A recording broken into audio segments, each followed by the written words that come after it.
사랑하는 우리 현지사 부산군원의 신도 여러분, 그동안 건강하시고 공부 잘하시고 또 스님이 항상 권장하는 성근공덕 좋은 일 많이 하셨습니까? 꼭 그래야죠. 정말 그래야 합니다. 나머지 생을 우리 큰스님 지금 밑에서 공부 잘하고 좋은 일 많이 해서 절대로 사막도에 떨어지면 안 되고 저 높은 하늘을 뛰어넘어 윤회를 벗어나는 성중하늘을 지나서 극락정토에 왕생하는 그러한 축복을 받아야 합니다. 여러분, 그 작업은 그 공부는 대단히 어렵습니다. 여러분들은 정법에 단단히 뿌리를 내려야 합니다. 그러지 않고 이리 흔들 저리 흔들 하면 안 됩니다. 수지개본을 가지고 첫 번째 시간은 부처님에 대한 말씀을 해드렸습니다. 부처님에 대한 이 법문은 대단히 어렵습니다. 그 중에서도 불신관에 대한 법문은 역사 이후로 누구도 설한 바가 없었습니다. 그래서 너무너무 중요합니다. 두 번째, 춘천 현지서에서 삼법인설에 대해서 말씀을 하다가 중간에 끊어졌을 겁니다. 삼법인설 중에서 제법무아인, 이 무아에 대한 이야기는 불교 교리에서 보면 대단히 깊은 교리입니다. 무아를 제대로 이해한다면 불교를 거의 이해했다고 봐도 과언이 아니기 때문에 무아를 오늘 쉽게 풀어서 말씀을 해드리겠습니다. 그 다음에 중요한 것은 이제 연기법과 중도설 등인데 특히 불교의 연기설은 대단히 중요합니다. 그래서 우리 주로 지역팀장을 위해서 불교 기초교리를 말해드리는 시간으로 할애하겠습니다. 여러분 모두 각자가 팀장인 걸로 알고 또 팀장이 아닌 분들은 예비팀장인 걸로 알고 말씀을 드립니다. 우리가 이 고통을 받고 사는 것은 여러 형태의 온갖 고통을 받고 사는 것은 무지하기 때문에 그렇습니다. 불교적인 용어로 말하면 무명 때문에 그렇습니다. 무명, 우리가 자기의 본성을 깨닫지 못하고 그래서 이 세상을 지배하는 원리인 연기법이라는 이 법을 알지 못하기 때문에 우리는 가짜 자기에 빠져서 가짜 자기에 사로잡혀서 탐욕과 집착을 일삼습니다. 그래서 온갖 업을 지어서 우리는 윤회라는 업의 밥으로 온갖 고통을 받습니다. 이 세상 모든 법은 현상세계의 모든 법은 다 인연으로 말미암아서 모였다가 인연이 닿으면 흩어집니다. 거기에 그 무슨 나라고 할 만한 내세울 만한 실체가 없다고 하는 것이 불교의 사상이랍니다. 우리는 부모의 인연을 빌어서 뼈와 살과 피, 따뜻한 기운, 그리고 호흡과 같은 여러 요소가 어울려서 이 몸을 이루고 있습니다. 그 무엇을 나라고 할 것인가 합니다. 불교에서는 그 무엇을 나라고 할 것인가 라고 말합니다. 무아를 지금 이야기하려고 하는 거예요. 이 무아에 대해 설명을 조금 쉽게 하려고 하지만 어려울 겁니다. 여러분, 내가 볼 때는 이 무아를 많은 데선 불교 학자들이 잘못 알고 있어서 오늘 쉽게 그걸 지적해드리겠습니다. 무아를 제대로 알면 불교를 안다고 말할 그럴 정도입니다. 지난 시간에는 재행무상인 을 이야기했습니다. 모든 것은 변한다. 변하지 않는 것은 하나도 없다. 그러므로 자, 여러분을 위시해서 이 현상세계의 그 모든 것 하나하나 전부 항상 변한다. 여러분 그것을 아십시오. 그러니 나도 변해. 세상을 바라보는 나도 시시각각으로 변화해. 그래서 우리는 그 모든 것을 그러한 시각에서 봐라. 그런 인식을 가져라. 그렇게 생각을 해라. 그런데 세상 사람들은 그렇게 생각을 하지 않습니다. 이렇게 불교의 교리를 들을 때는 그런가? 싶다가도 그냥 내 마음속에 자리한 탐욕과 집착 이런 것 때문에 그렇게 생각을 안 해요. 여기서 나갈 때부터 그렇게 생각 안 해요. 야, 저 남자 정말 잘생겼다. 야, 저 여자 정말 예쁘네. 하면서 그런 방향으로 마음이 가죠. 마음이 가면 어떻게 됩니까? 정이 흐릅니다. 정이 흐르면 집착이라는 것이 생겨. 또 보고 싶고 이것은 다 망령된 것이다 하는 것이 재행무상입니다. 하나도 항상 영원한 것은 없어요. 영원한 것은 하나도 없어요. 이게 재행무상입니다. 그래서 부디부디 내 자신부터 현재 진행형으로 항상 무상관을 세워서 대상을 보라. 그거요. 항상 현재 진행형으로 봐라. 태어난 것은 전부 늙고 병들고 죽어가. 이 세상에 생겨난 것은 전부 어느 일정 기간 있다가 파괴되어서 없어져 버립니다. 또 새로운 것이 또 생겨납니다.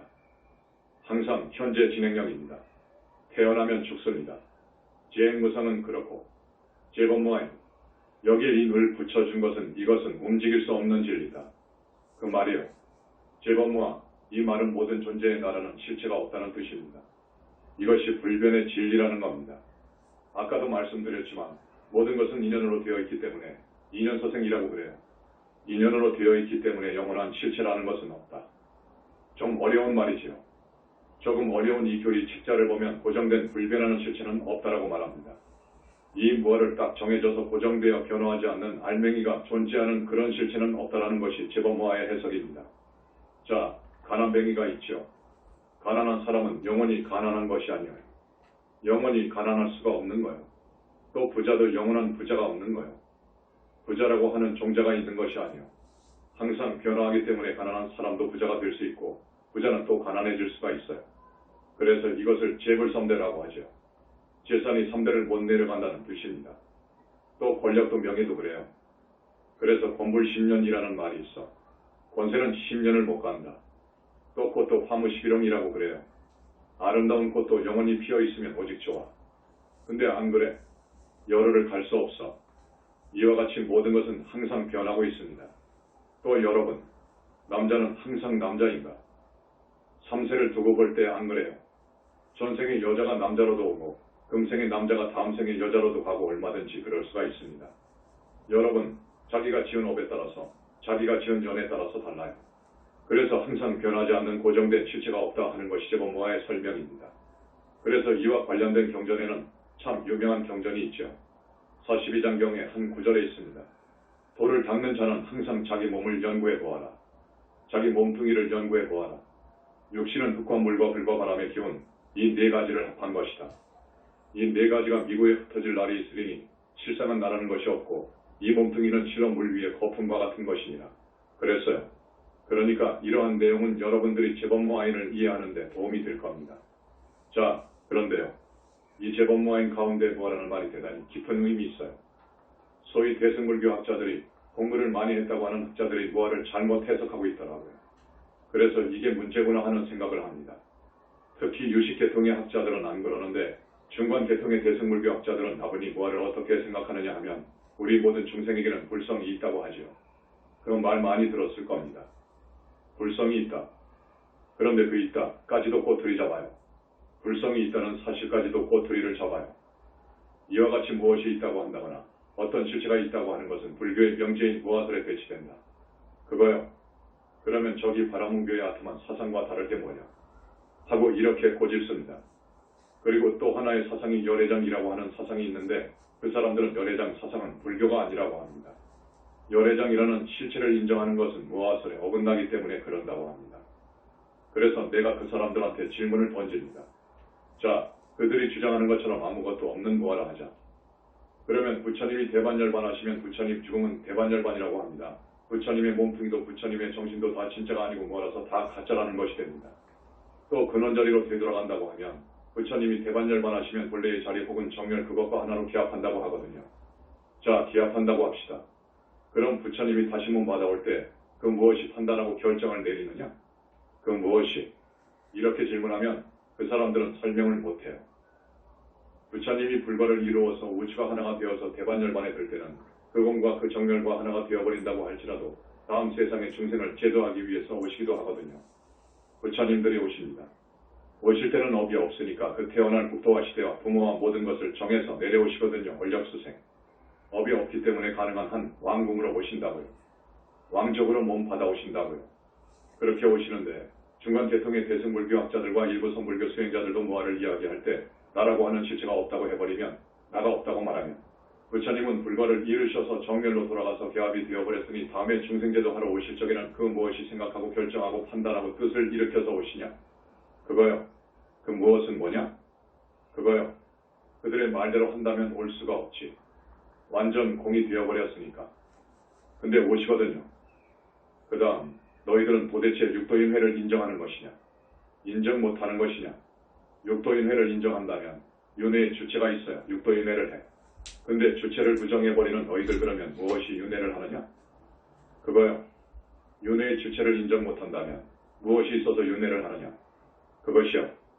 그 기체, 기본이 되는 몸뚱이인 기체까지도 너희들은 부정하는데 그러면 어떻게 중생이 윤회를 하느냐? 그것이요. 그들은 대답할 수가 없습니다. 매우 어리석은 사람들이지요. 이와 같이 무아설을 잘못 이해하면 중간계통의 대승불교 학자들과 일부 선불교 수행자들처럼 계율도 지키지 않고 허무주의에 빠져서 막행막식함으로써 외도로 전락할 가능성이 큽니다.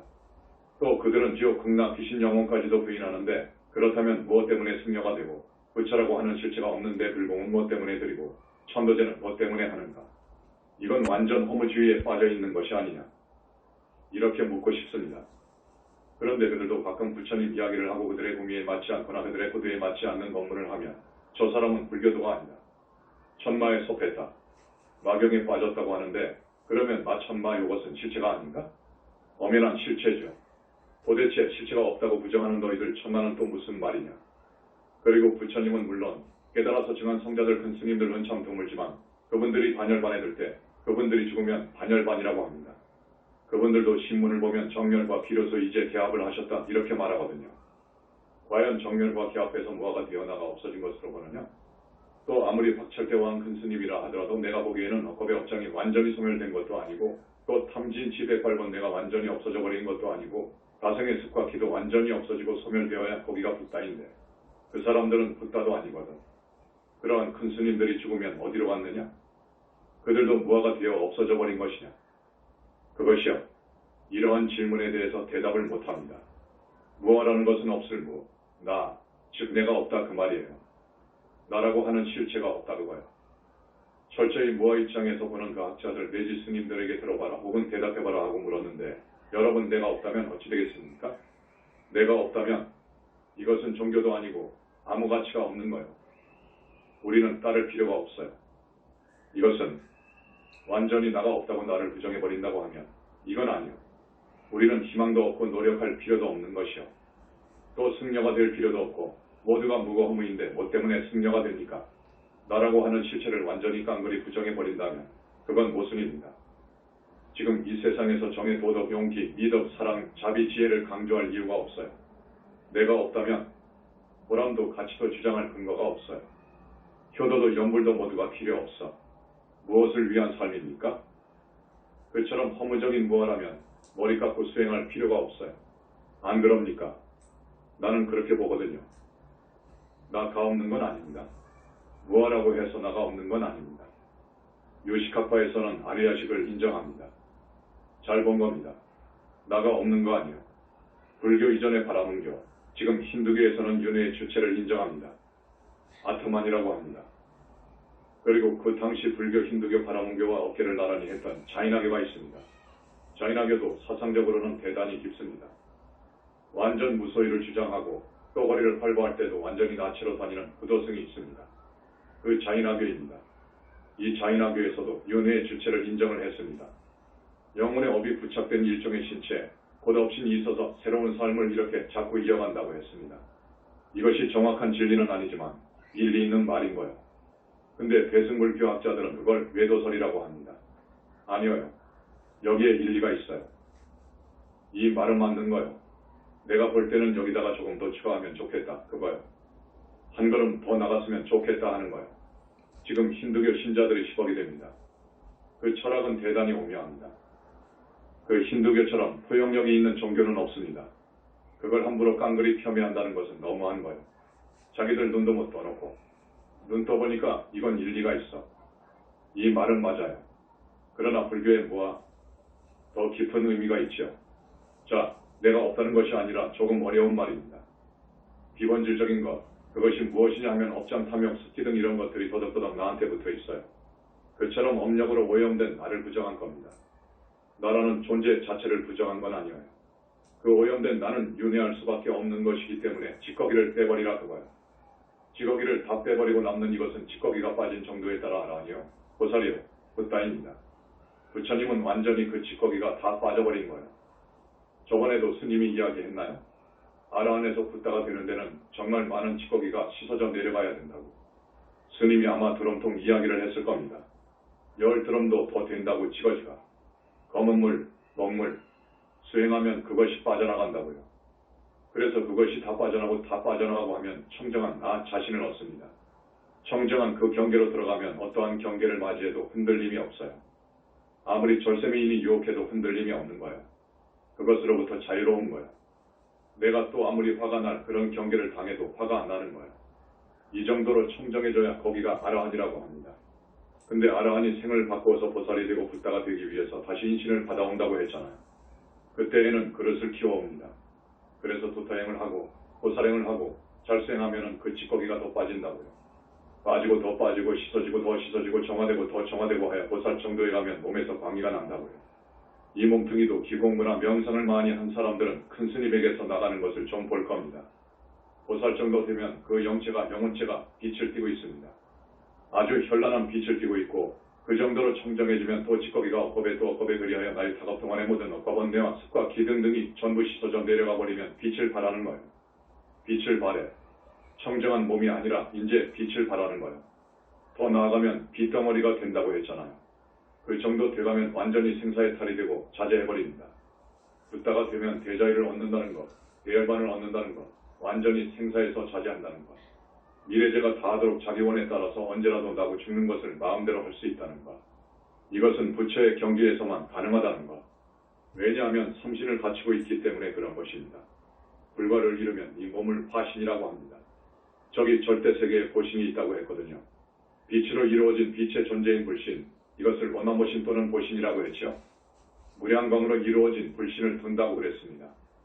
스님이 이건 모두 첫머리에 말씀을 드렸지만 이건 정말로 깊은 이야기입니다. 그 보신은 능력이 무한합니다. 우주 자체인 빛으로 이루어졌기 때문에 우주적인 능력을 행사한다고. 여러분의 몸뚱이는 돌로 놔두지 못하잖아요. 그렇지만 저 불신은 동시에 백천만억으로도 놔둘 수 있습니다. 신통도 한가사수 신통을 할 수 있어요. 일체에 자제할 수 있어요. 그 붓다의 존재까지 부인한다는 것은 말이 안 된다는 것. 이런 사람이야 말로 외도인 것입니다. 재법무와에 대해서 더 이해를 돕기 위해서 스님이 그동안에 천도제도 많이 하고 직접 주관도 하고 했기 때문에 그 사람들한테 이런 말을 던집니다. 그 사람들은 명부 들어간다는 말을 이해 못합니다.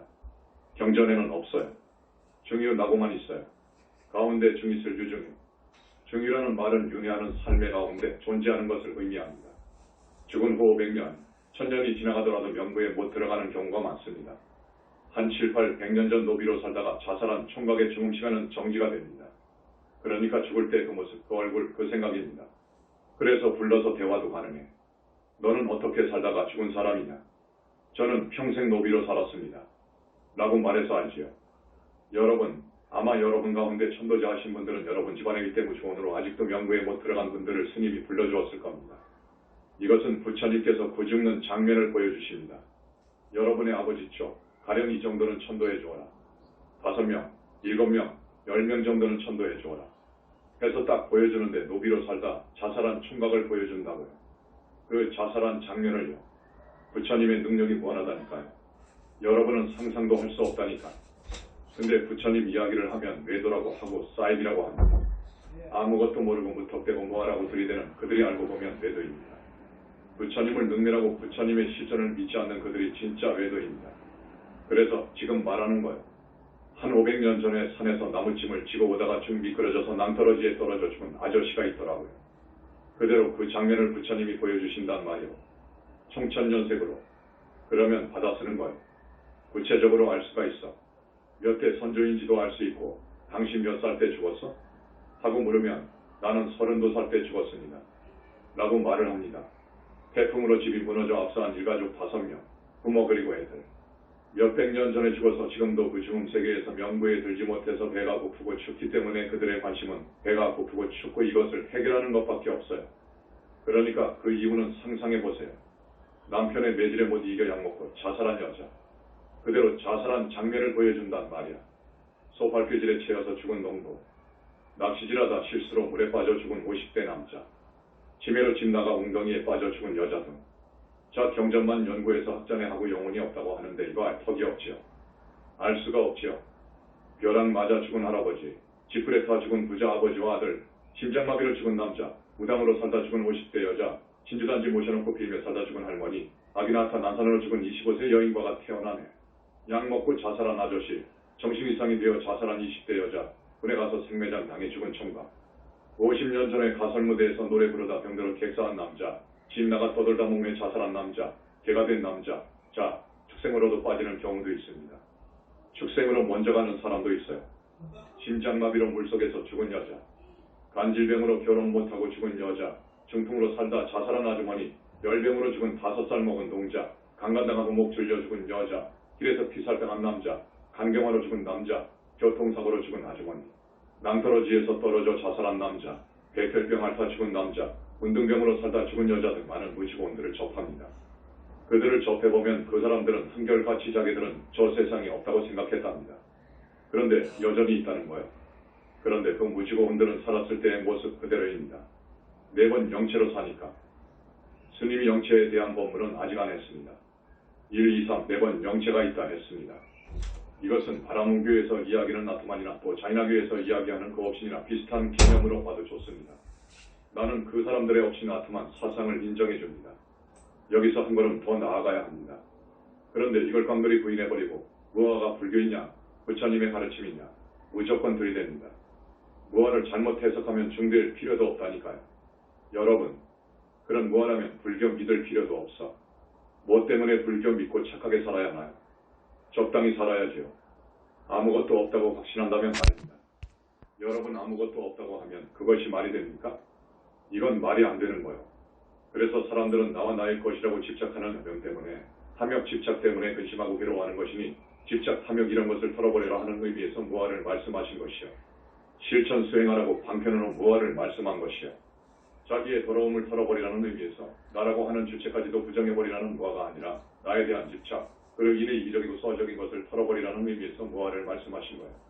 그래서 무아가 아니고 실제로는 비아가 맞는 거예요. 아닐 비아가 더 적절해요.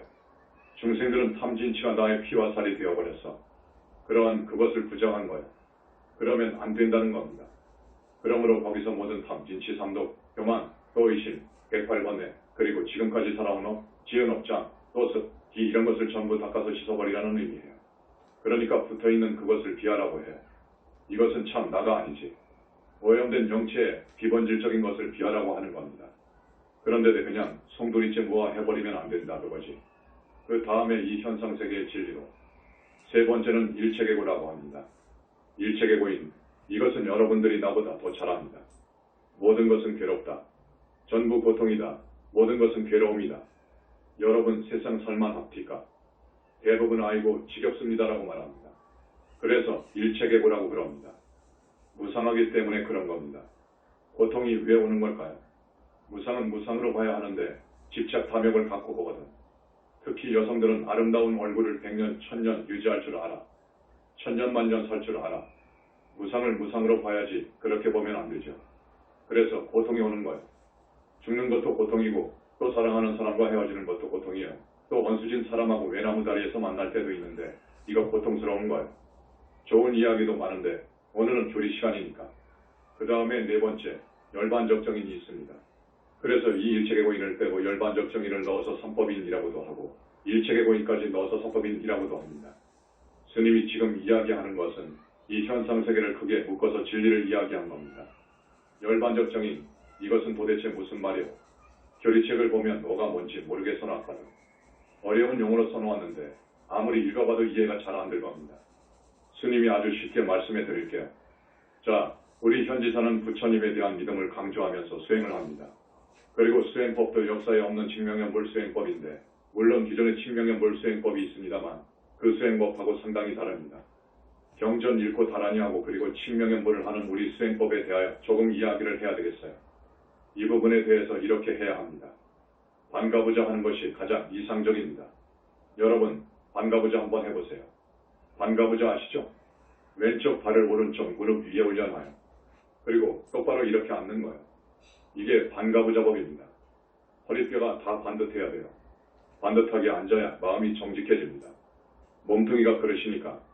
아셨죠? 아랫배에다가 약간 힘을 실어주십시오. 이게 중요합니다. 왜 그러냐 하면 연불할 때 열이 상기가 됩니다. 기가 상기가 됩니다. 그럼 머리가 아파요. 두통이 와. 그러니까 상기를 막아주려고 그래요. 아랫배에다 힘을 넌지시주면 이렇게 됩니다. 물 기운이 올라가고 불의 기운은 내려갑니다. 그래서 아랫배에 힘을 넌지시주라는 거예요. 그런데 여러분, 불은 밑에서 위로 올라가야 불꽃이. 여러분 평상시 그렇게 불의 기운이 올라오고 있어요. 불의 기운이 이렇게 올라가면 큰일 나지. 근데 앉아서 이렇게 단정. 배꼽 아래사에서 5cm에다가 힘을 넌지시 실어주면 반대가 됩니다. 수승화강이라고 그래요. 물은 위에서 밑으로 내려가는 것이 이치죠. 근데 반대가 된다니까요.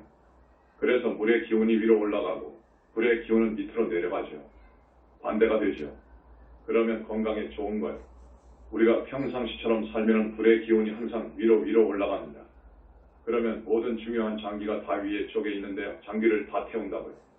그래서 물의 기운이 위로 올라가서 식혀야 돼요. 또 불의 기운은 밑으로 그냥 내려줘야 해. 올려주면 다 망가뜨리니까. 그래서 스승화강을 시켜줘야 합니다. 그러려면 단전에다가 넌지시 힘을 실어줄 것. 둘째, 그 단전에다가 정신을 모으라고 하는데 이것은 아니라는 것. 전번에 어느 스님이 자기가 도인인 척 엉터리로 가르쳐 주었더라고. 이거 큰일 날 일이지. 거기다가 정신을 모아주면 큰일 나는 것이요. 자, 정신을 어떻게 하라고 했죠? 두 눈을 눈높이에다가 점을 하나 딱 찍어서 고정시키라고 했죠. 얼마만큼 잘 고정을 하느냐, 이게 요체입니다. 여러분 고정을 했으면 눈을 조금도 깜빡거리지도 않아야 합니다. 그렇게 해보니까 어떻게 되죠? 눈물, 콧물이 막 나오지요. 절대 닫지 마세요.